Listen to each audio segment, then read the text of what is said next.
Okay, making a quick video today because Front Runner makes some amazing products, but with no instructions, it's just super frustrating on figuring this stuff out. It's now my fourth Front Runner video, my third kind of instruction video here, and this time it's with the awning. So I have the Thule bar set up here on top of my Ascent, and I'll show you guys exactly how to do it. Basically, what I want to caution you if you're not using their system and you're using the Thule bars is you have to go to Home Depot or somewhere there's tools and get these T-bolts. And let me show up close. This way you don't drill a hole into your Thule bars like some of the videos I've seen online. So you're gonna put this on the Thule bar first, mount them, and with two peoples, mount the actual bracket and then put in the other bolt on there. It's actually pretty simple. So this is the part that unzips and comes out. Now you see these square looking T-bolts.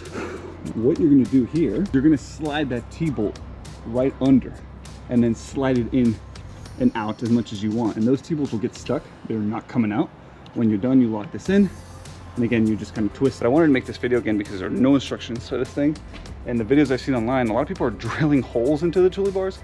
You don't want to do that, right? It's gonna ruin your bars.